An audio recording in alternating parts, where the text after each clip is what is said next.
Hey, what's going on, everybody? This is Tyrone back with Tech Life. A great article here from Yahoo Finance. I'll leave a link to it in the description so you guys can check it out.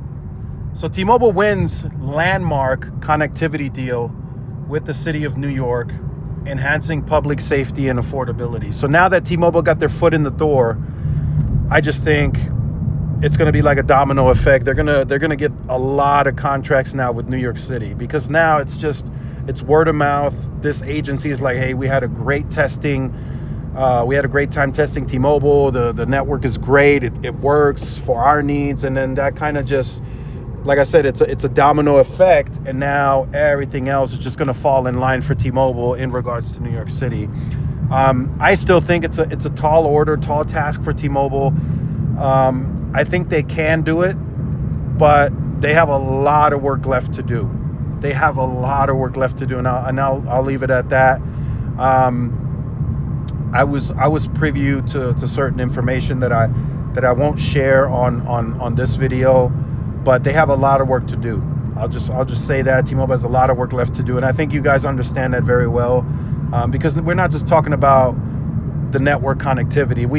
I understand the 5G Advanced, carrier aggregation, this, spectrum, that, I get that, but there's still other things that's needed to really get to that network excellence level, right? Like I said before, backup generators, that's one piece, right? But then you need indoor solutions, you have tunnels, you have underground subways that you need to cover.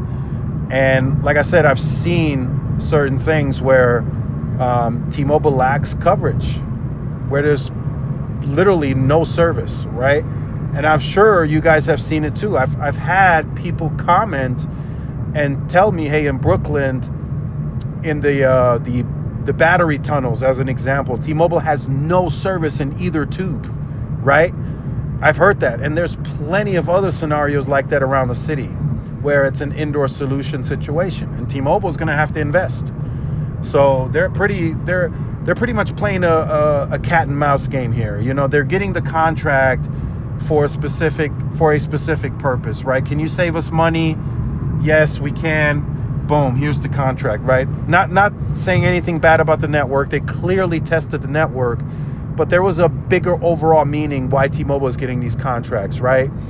Cool, you could save me $10 million. The CTO of New York City made that very clear. T-Mobile saved them money, so we can discuss that, right?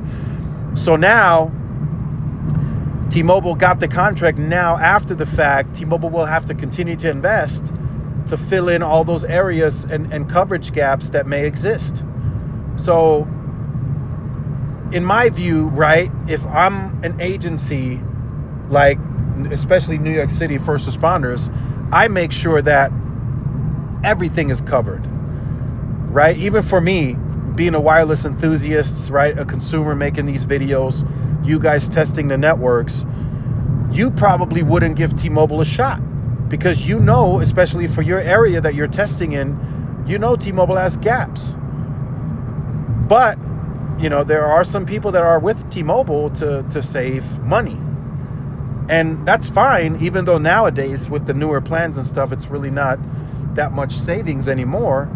You know, if you got 20% here, taxes and fees, cool, you're saving a couple bucks. But is it really worth, for example, the New York City situation, is it really worth them saving $10 million when T-Mobile has such large areas of issues where they need more indoor solutions? Now, once identified, right, and everything is prioritized, then of course T-Mobile will go in and build it, and they will build it very fast, or as fast as the city allows, right? The permits, the zoning, and everything else, which in return, as crazy as this may sound, is going to make it even a better network for the average consumer, right? You might now have service on this tunnel where you previously didn't, or on this subway, because of this additional contract and investment, right? So it's kind of a win-win situation for everybody. It's a win-win for T-Mobile.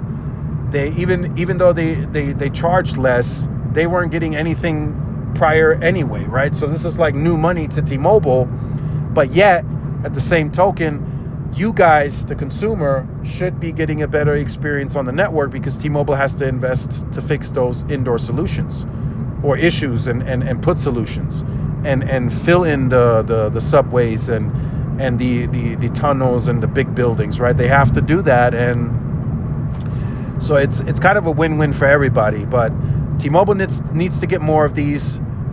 I fully expect that they will, as I've said before, but they should be investing to fix those areas anyway, right? It shouldn't take them getting this type of contract to then all of a sudden say, okay, we're going to build this out and we're going to do it fast, right? This should have been done from the beginning. I guarantee you Verizon and AT&T have adequate service on most, if not all, of the ones that T-Mobile failed to cover today. So let me know your thoughts on this in the comments. Like, share, subscribe, and I'll see y'all in the next one. Peace.